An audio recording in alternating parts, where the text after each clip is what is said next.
and welcome back to my YouTube channel, Miss Lauren Riley. This is a really special vlog. I'm here in Silicon Valley. A lot of people have asked for this, so I wanted to get it out as quick as I could. I'm going to caveat that though with I'm not sure if this is the absolute best time to do this, because this experience has been incredibly intense for me. And my brain is at saturation level.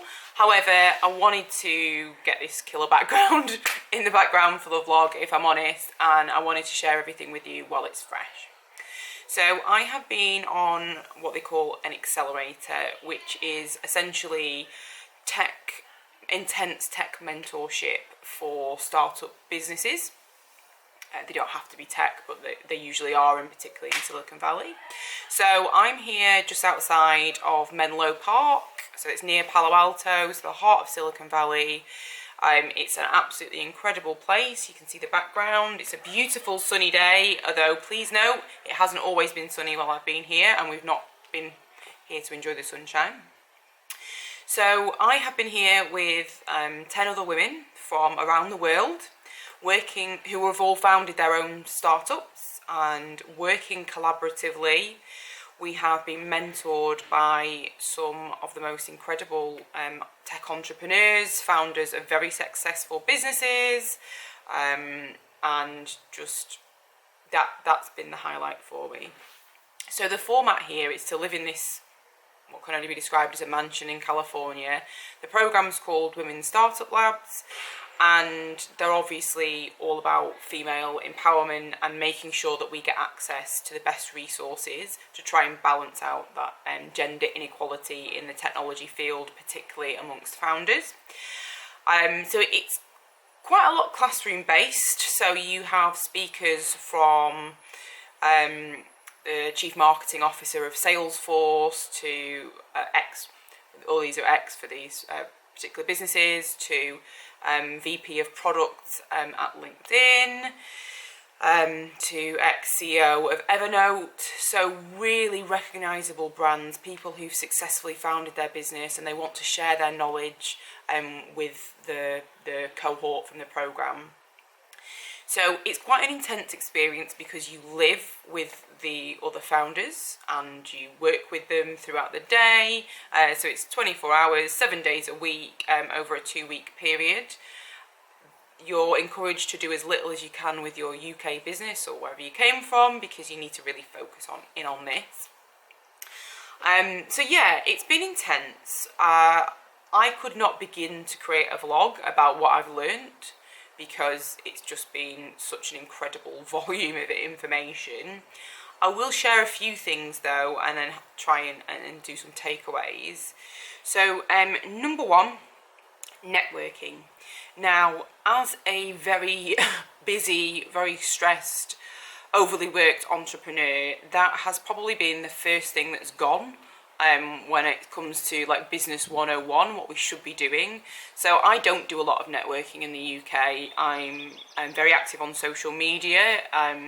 I have naturally quite a good network from my past as a lawyer, but when it comes to networking events, I've just been like, I haven't got time for those. I've got to move on. I've got to get this thing done.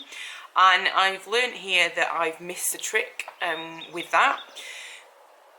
Yes, because of connections to connections, when you're looking for investment or when you're looking for advice and things like that, you need to get out there to meet these people. But mostly from other people who can support you. This entrepreneurial journey is difficult. It's full of ups and downs. I wouldn't change it for the world. But what I learned here is having a network of 10 other female entrepreneurs has been very valuable to me. I've learned from them, as well as hopefully taught them some things from my journey. And when I look back at my life in the UK, I do not know very many female entrepreneurs. So it has been very valuable to stand in the shoes of some other people and to learn about their issues and help them overcome that. And these are people who I will keep in touch with, who will continue to support each other's journey, and there's actually a real value in that. So That's networking. And also you get taught the Silicon Valley way of just being incredibly tenacious. Now that is in my personality anyway, but we're terribly polite in the UK, and that just isn't how it's done here. It's about, you know, if you ask somebody for something, chasing them up, keep following them up, finding different and more creative ways to get into their space until obviously they've relented and agreed to help you. That's what we get taught here. Second thing, number 2, is mentoring. Now, I've been really fortunate on my journey to have some great mentors, but what I've been able to piece together over here is actually finding people who've done exactly what you want to achieve, give or take a few features. I'm not talking about competitors, but exactly the type of technology you're trying to build or business that you're trying to build, and who've done it very successfully into the levels that you want to do, and try and emulate their journey. Try and seek out those people as mentors. Particularly people that have been really successful are surprisingly willing to help, and if you don't ask, you won't know. So obviously we get mentors as part of this process, so it's been a little bit easier than if you were just going at it cold. But people have been really generous with their time, and I've learned so much in such a short period of time from exactly the right people than you would from a collective of generic experience, let's say. Number 3 is hiring, commonly referred to as don't hire superstars. So it sounds really obvious when it's explained, but it's definitely something that I've not really considered before, that each stage of a startup's journey will require different skill sets, and it's completely feasible that the absolute superstar chief financial officer or marketing director that you've hired because they've done some incredible stuff in a very well established business is entirely the wrong hire for you. By that I mean, you know, startups are different. They're very labour intensive. They require creativity where corporates don't, or may require less.